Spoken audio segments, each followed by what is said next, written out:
Hi, my name is Scott Simmons. I'm the pastor here at Faith United Church of Christ, and I'm excited to be sitting down with Greg Weaver, who is not a member of the church yet, but I believe he will be soon. And I've had the privilege of getting to know Greg over the last year, and I just thought it'd be cool to have him share his story. And plus, he's a journalist, and so we're going to talk about the news and whether or not it's trustworthy at some point in this. So Greg, welcome. Will you just say a few words of how you find yourself sitting here with me today? Sure. So my family and I, including my children who are grown, and their families, we were all starting to look for another church after my son Adam had come out as gay. And we didn't feel as comfortable in our former church as we once had because of some of those issues. So we were looking for an open and affirming church, and we kind of went on a journey, visited lots of churches. My daughter Whitney and her husband Josh, who have joined the church, they ultimately got tired of our sojourn and said, "Look, we found the church that we want, and we're going to settle here." And eventually, my son Adam and his husband Jeff also joined the church, and we will eventually, but my wife has been really busy as a registered nurse giving the COVID vaccine to patients. We're grateful for that. How long was your sojourn of? Oh, it was months and months. Mm-hmm. Yeah. Yeah. I mean, because I know that others have been through that, and that can be really, really difficult. I had a brief stint after 10 years on staff at a church in Chicago where I was like free to go wherever I wanted, and it was just strange to move around. So, did you grow up in the church? I always grew up around the church. My grandparents were very loyal and religious people. My parents, not as much. And so I didn't really profess my faith until I was in my early 20s. And that happened, largely because of my relationship with my wife, Mm-hmm. who we started dating when we were teenagers in high school. And I was attracted, well, not just to her physical beauty, but ultimately the person she was on the inside. And I think the comforting and giving spirit that she had and the peace that she had was largely due to her faith. And so I was attracted to that. I wanted it for myself. And eventually her influence persuaded me to become an active Christian. And that was in your early 20s? That was in my early 20s, yes. Do you recall kind of what was the final catalyst for you to make that step? I think it was when we started talking about having a family, and I just felt that it was time for me to, to become deeper in my faith and try to be a spiritual leader for my family. Mm-hmm.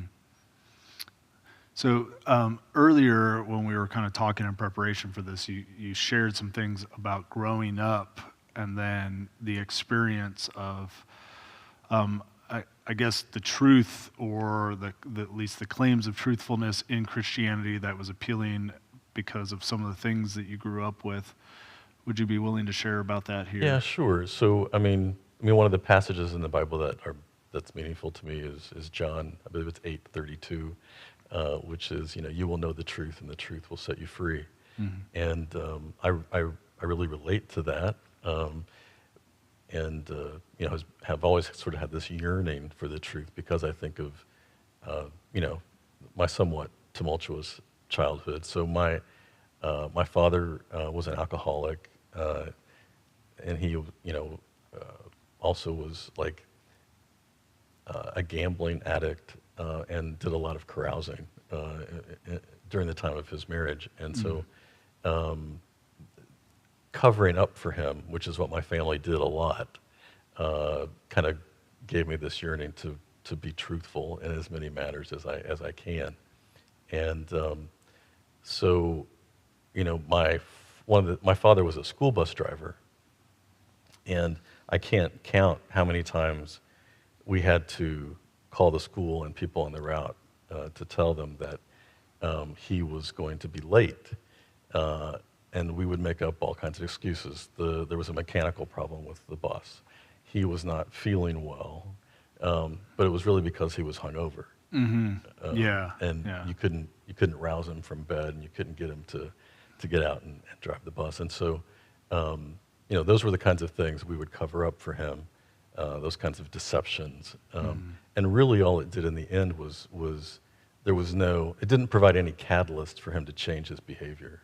You know, that's that sort of, I think, tough love that is sometimes necessary for people to come to grips with, you know, these sorts of addictions.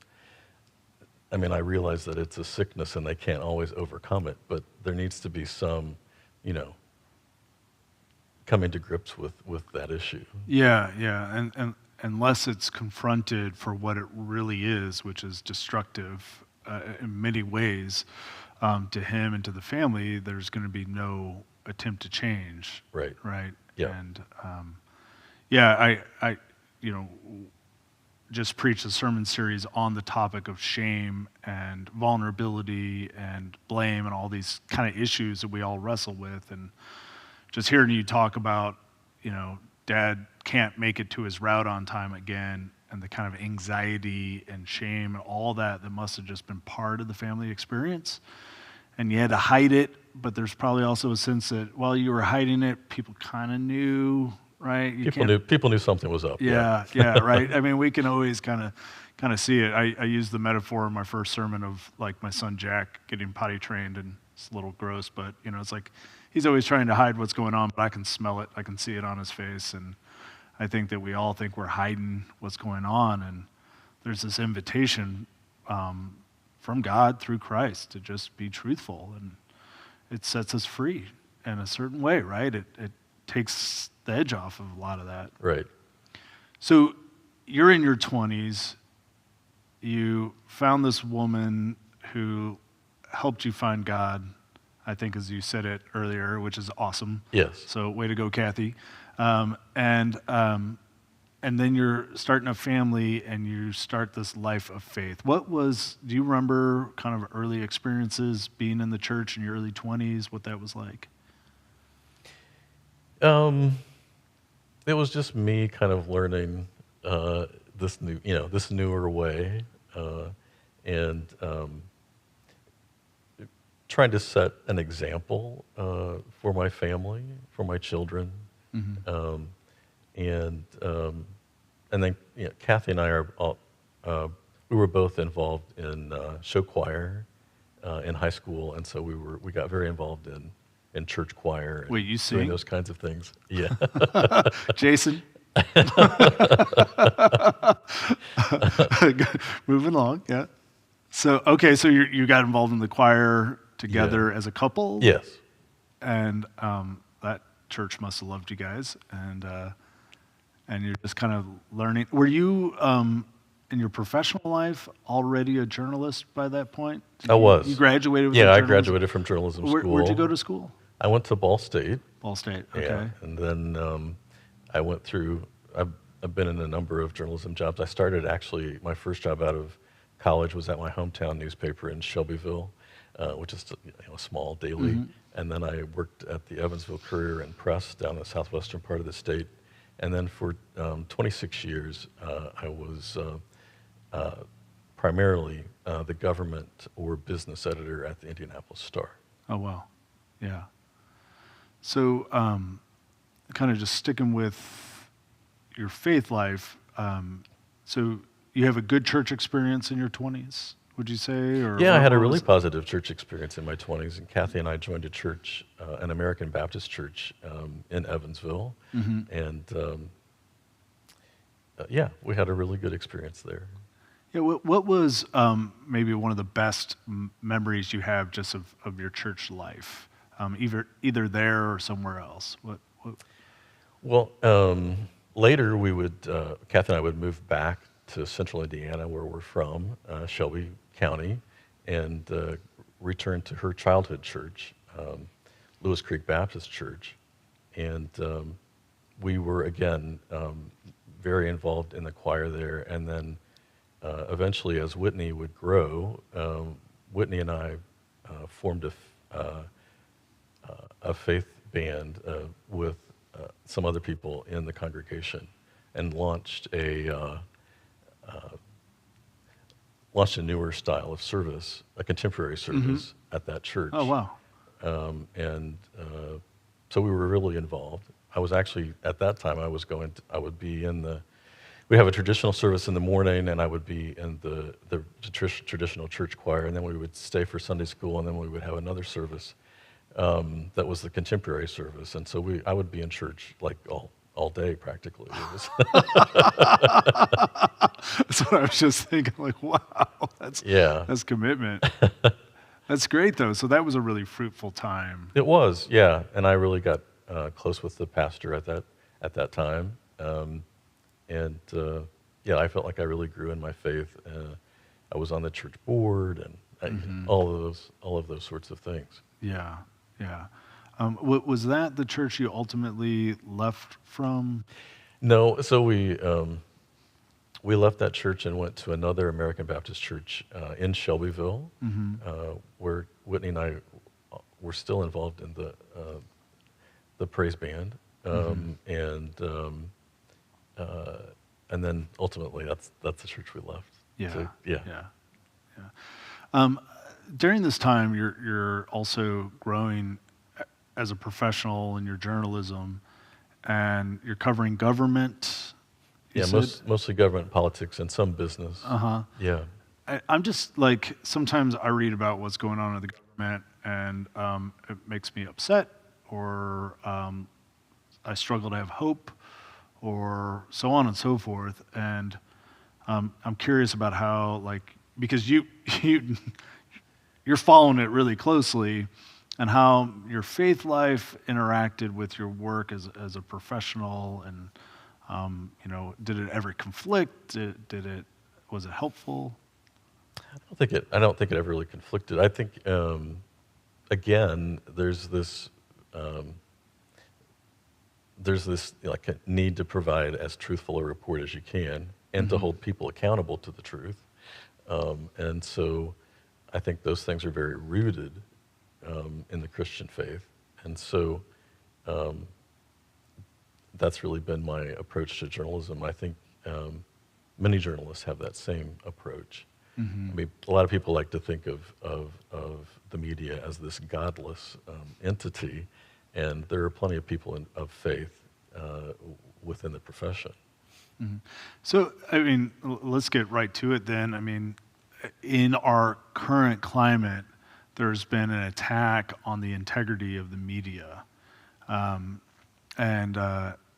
It seems like a relatively new thing, although I think its roots go back at least a decade. I think I remember watching something on PBS about Sarah Palin and being kind of a leader in that movement, if you will. So what has been your experience as a journalist within that climate? And then I think kind of the follow-up question would be, well, how can we think about journalism and what's trustworthy news? Yeah. Well, I think, really the negative views of journalism go back as long as probably journalism has existed. I mean, and then if you even just go back to like Spiro Agnew when he was vice president, he called the press the nattering nabobs of negativism. Say that again. The nattering nabobs of negativism. Yes. Turn of phrase. Work that into a sermon. So that's always been kind of out there, but it's certainly more intense than it ever has been.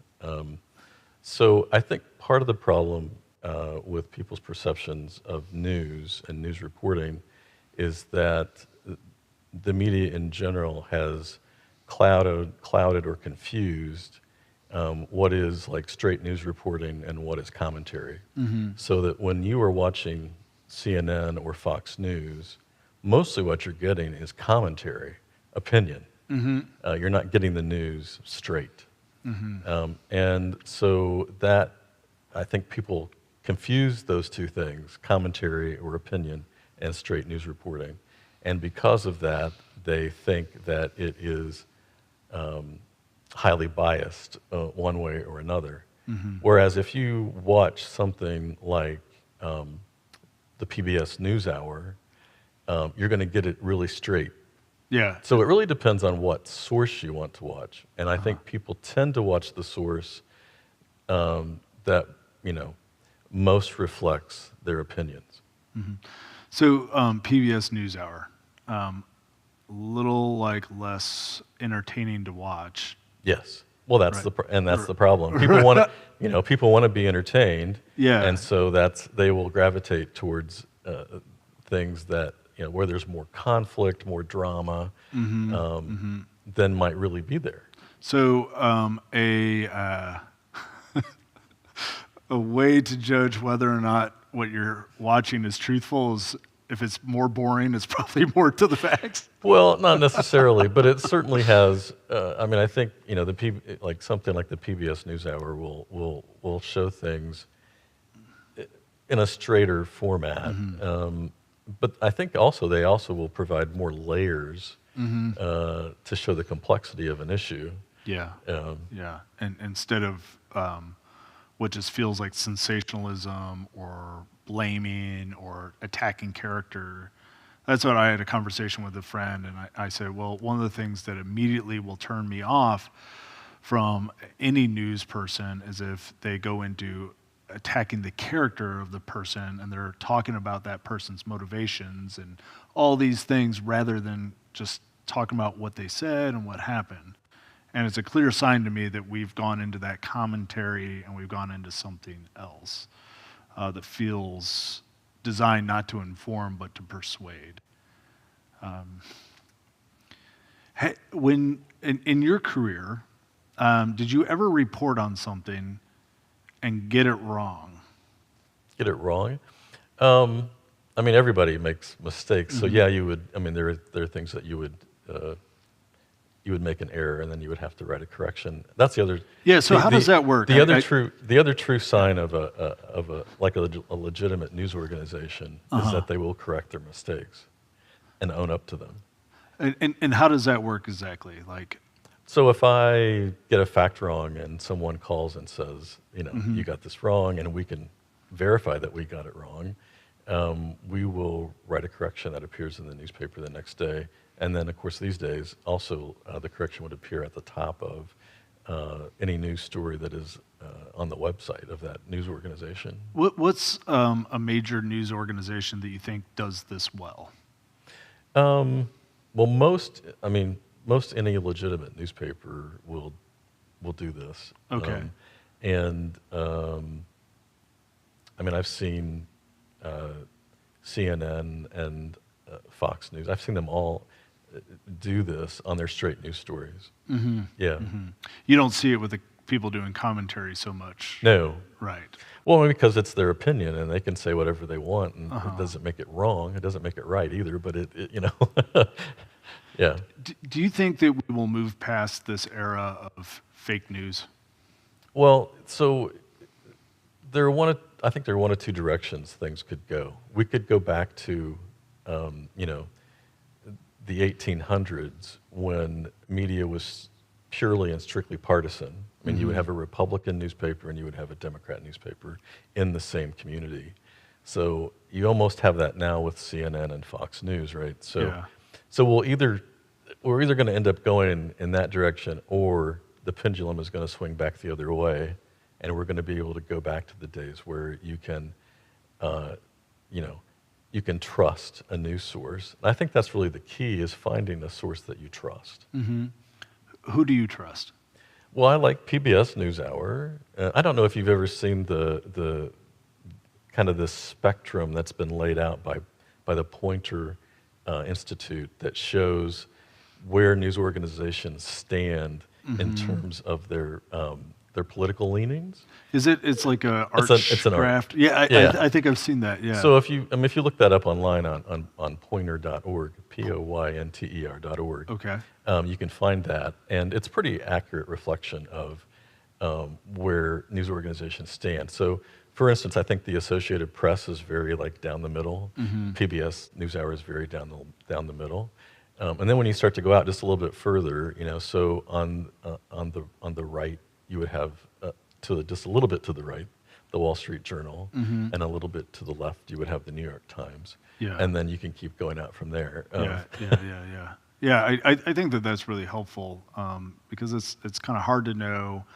And I've been even in some conversations with some friends that see things differently politically, and then I cite a news story and they immediately shut down because it was the New York Times or what have you. And so it's like there's this breakdown of an ability to have a dialogue about what is true and going on, and it's been really difficult. I mean, I think that's the era that we're living in. So you're back in journalism. Yeah, I start my new journalism job on Monday this coming week. So you got a new gig in journalism. You got a new church. Yes. Hey, what are you hoping for in this next season of life here? Well, I think in both my life and my profession, I think I really have a yearning for transparency and to be true to who I am and my beliefs, and be in a place where my family can do the same. And I think that's why we landed here. That's an amazing thing to say about here. I'm honored to hear that, and those of you that are make this community the community. That's a real compliment. That I've found that as well, the ability to just be who I am, and for better or worse, and that people accept and love me here, not because I'm the pastor, but just Scott, and that's what we're shooting for.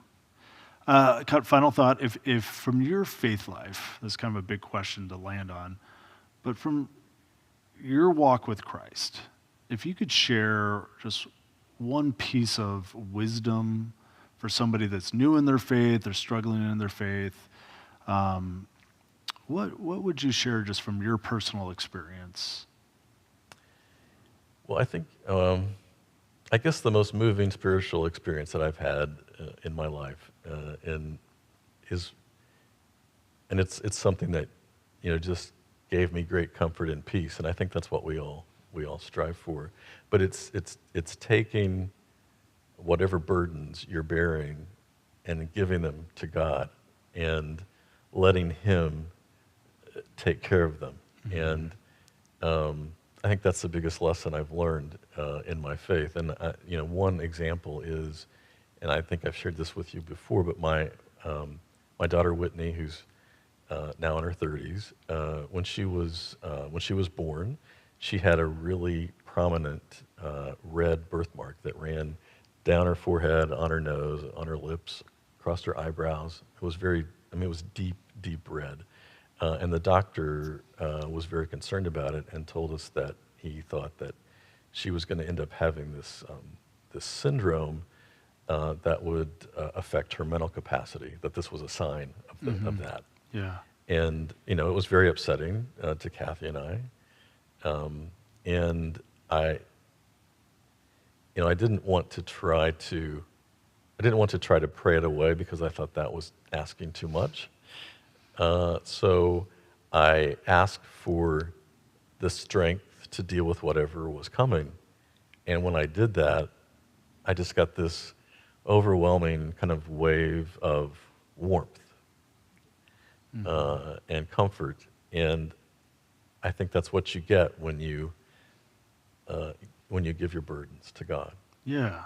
That's we have talked about that, and I mean, gosh, that feeling of helplessness in light of a child that just came into the world that's yours to care for, and all the fear that comes with that, and then having that moment and being able to execute on the skill of what we would call faith here, do what you can do, which is not really much other than just trust God to do what only God can do.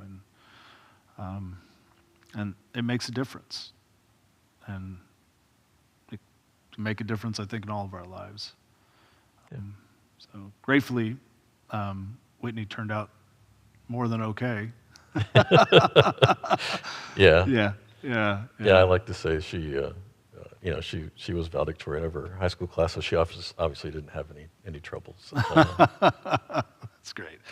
Well, Greg, it is so great to have you as part of this community and your family, you and Kathy and your kids and grandkids, and I just enjoy your friendship and having you share a little bit of your testimony and who you are with our church. So thank you. Well, thank you. It's my pleasure and an honor to be asked.